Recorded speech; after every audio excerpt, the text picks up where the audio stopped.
Anyways, welcome. It's been a little minute since I've done a divine nugget, and I've been thinking about one that it's interesting because it's coming up to me, but from another side. Like I can recall being in these places where I felt like people were being mean to me, my DM, my parents, my kids, and just everybody's being mean to me.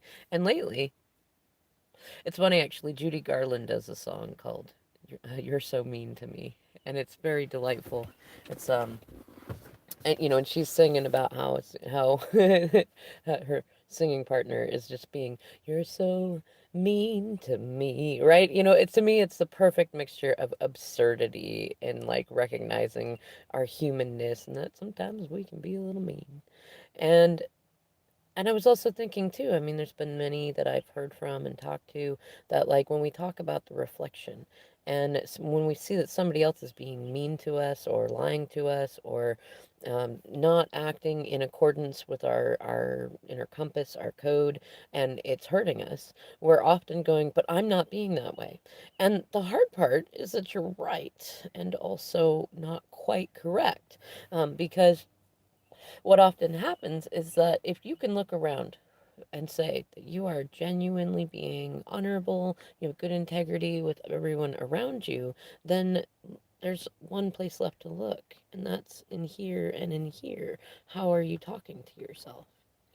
And that includes if you feel like other people are being mean to you intentionally, then even if they are, it's a great time to stop and ask, why do I feel like I'm the kind of person who would either let myself be around people who would treat me that way, or that anybody would ever think that I would deserve to be treated that way, um either because I'm a person who always loved them, or like, look at your stories, whatever your stories are in there, and think about it. Like, if you, like, when you genuinely love yourself, you typically recognize that most people are not intentionally trying to hurt you. And of those that are kind of using you as a casualty of war, there's still some things that you can gain from that. If nothing else, the emotional security to recognize that it's okay not to need to go and take care of them when they're doing that, or to correct a situation,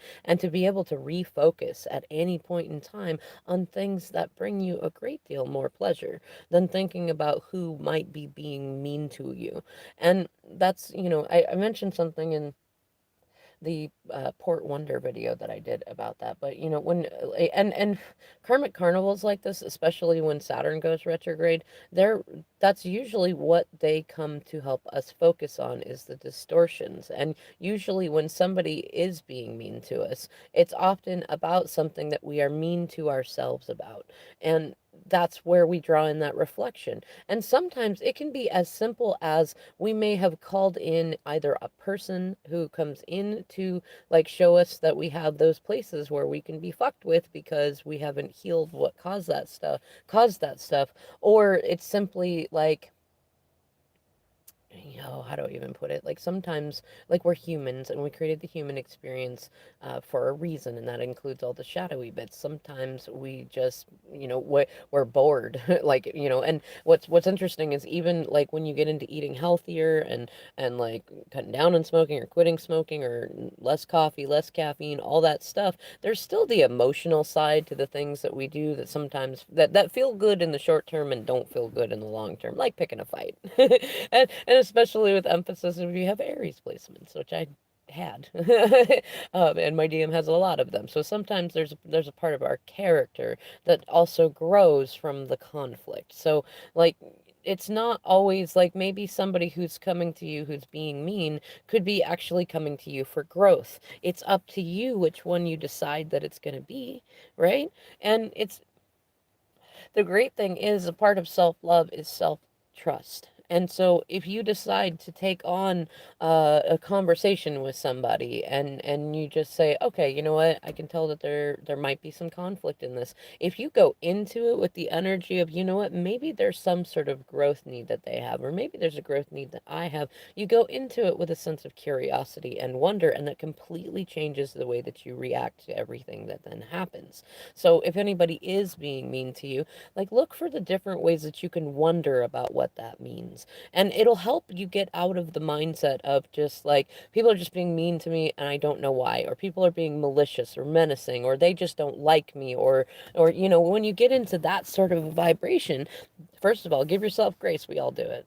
Like when I'm not even saying I'm at that level of enlightenment, but when you get like the higher up you get in enlightenment, the more you recognize, for one, you're never going to escape all of the normal human things that people go through, but for two, you probably really wouldn't want to, unless you're ready to be in nirvana, which is effectively going back to source and being a part of all things, at which point you don't have that nice body, you don't have that ego that tells you, hey, that Oreo over there is delicious. Like, when you're part of all things and you're totally ego free, you don't get chocolate chip mint ice cream, not because you can't have it, because there's what prison is there to want any.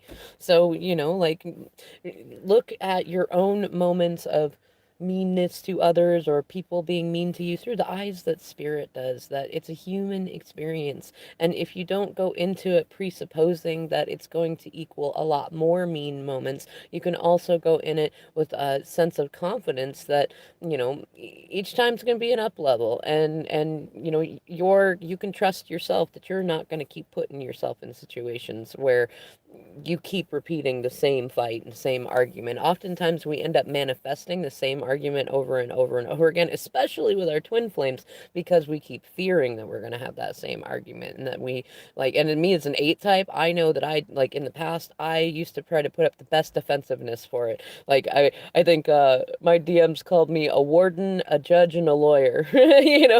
Capricorn placements, the Scorpio, Gemini, and a type 8. Yeah, like, yeah, I was definitely like that for a very long time. And it was because I did not want to have to deal with future instances of the same thing, especially on anything that was reoccurring. And now I'm in a place where it's like, oh, oh, that's funny. We've done this one before. How are we going to do this one now? And it's kind of fun to be able to look at it that way. And I can tell you that when I've done that with other people in my vibration, my tribe, my family, my friends, and stuff like that, and I've approached it from a sense of curiosity instead of annoyance, resentment, and bitterness, any of that stuff, it totally changes the way all of it goes. And I also start to then practice, like, even for people that in the past I may have been like 100% like, no, these are mean people that I don't have faith in, and they've not given me any reason to put faith in them. And the more I've worked on my ability to see all people as good people, that they play some part in this wider thing, that I don't need to know how every little bit of it works. I just need to know that it works and why it works. And to be able to see that, I can look at it and go, you know what? I know that there's going to be some cool, greater purpose about this. And if I just enjoy each of these moments, whether somebody's being mean to me or not, or whether an old business thing is coming up, that I'm going to feel lighter along the way. And I'm not going to carry each of those moments with me, which then rebuilds self trust. And then I stop seeing anybody as trying to be mean to me. Can you imagine trying to be mean to me on purpose?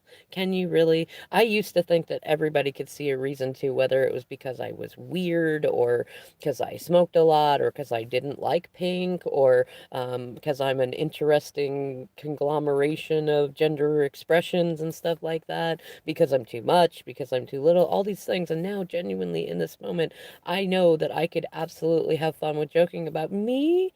Would you really want to be mean to me? Really? I don't think so. I don't think anybody wants to be mean to me. I don't think even the people who tell themselves that they want to be mean to me want to be mean to me.